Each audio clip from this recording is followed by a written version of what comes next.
Hi friends, now let's start our topic.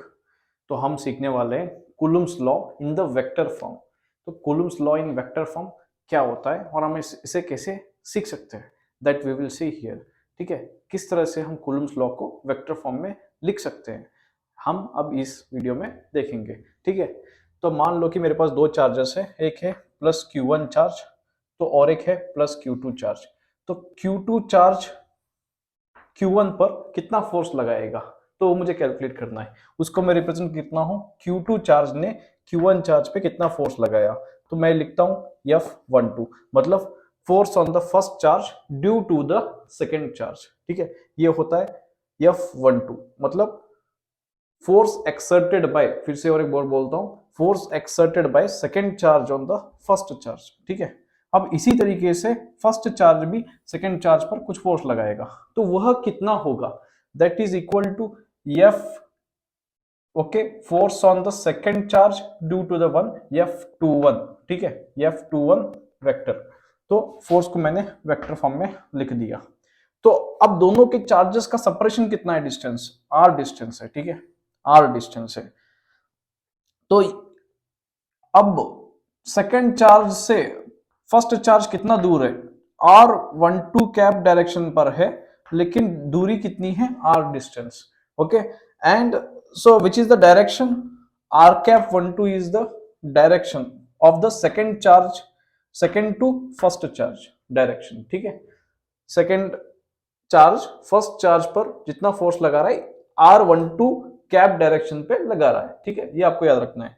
इसी तरीके से Q1 चार्ज Q2 पर कितना फोर्स लगाएगा, वो किस डायरेक्शन पे लगाएगा, R21 कैप डायरेक्शन में फोर्स एक्सर्ट करेगा। ठीक है, यही हम सीखने के लिए ट्राई करते हैं। तो F12 वेक्टर कितना होता है, K into Q1 Q2 divide by कितना, R square into R cap of 12। तो ये वाला हमारा हो गया F12 वेक्टर वाला फोर्स। तो इसको मैग्नीट्यूड भी हम ले सकते हैं। ठीक है, R12 अगर वेक्टर लिखते हैं, so we can take it magnitude, and F21 vector is equal to K as it is. दो चार्जेस का मैग्नीट्यूड लेना पड़ेगा, Q1 Q2 तो सेम ही रहेगा, सिर्फ डिफरेंस क्या होगा, यहां पर R21, okay, R21 square into R cap of 21। So हमने ये वेक्टर फॉर्म में लिख दिया, मतलब force exerted on the first charge due to the second charge, and this is force exerted on the second charge due to the first charge. ठीक है, ये हमने यहाँ पे देख लिए।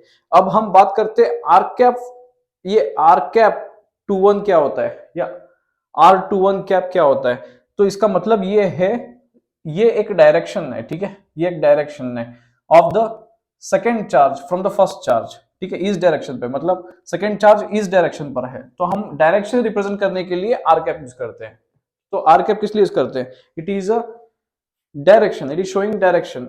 इसको हम क्या बोलते हैं, ओके, इसे हम ये भी बोलते हैं कि unit vector acting in the direction of R21। ठीक है, R21 2 से लेके 1 की तरफ यूनिट वेक्टर जो एक्ट कर रहा है उसे ही हम बोलते हैं R21 कैप। ठीक है, तो ये हो गया। इसका फॉर्मूला क्या होता है, मैंने एग्जांपल दिया कि R12 कैप का फॉर्मूला कितना होता है।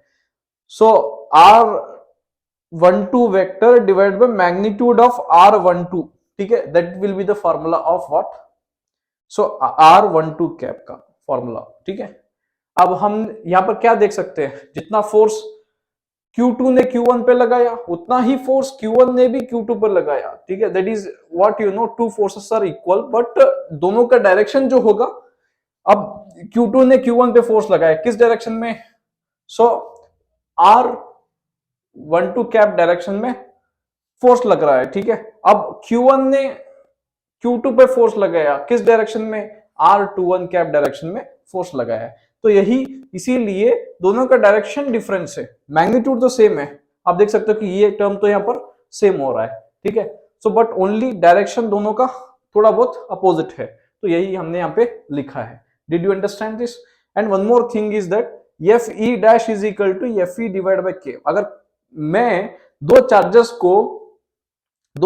को वैक्यूम से निकालकर कोई और डाइइलेक्ट्रिक मीडियम में रखता हूं, तो how much will be the force affected, तो वो के टाइम्स अफेक्ट हो जाएगा।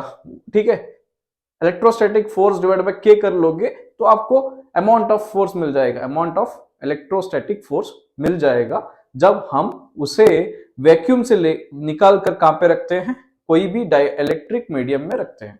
ठीक है, फोर्स कितना घट जाएगा, जितना एक्चुअल फोर्स था उसका k टाइम्स, मतलब डाइलेक्ट्रिक कांस्टेंट कितना है उसके हिसाब से वो घट जाएगा। और Fe मतलब इलेक्ट्रोस्टैटिक फोर्स कितना होगा, सो इलेक्ट्रोस्टैटिक फोर्स बहुत ज्यादा स्ट्रांग होगा compare to the gravitational force. ये आपको समझना है। इसमें हमने एक्सप्लेन किया Coulomb's law in vector form और उसके प्रॉपर्टीज क्या होते हैं, हमने इस वीडियो में देखा है। ओके।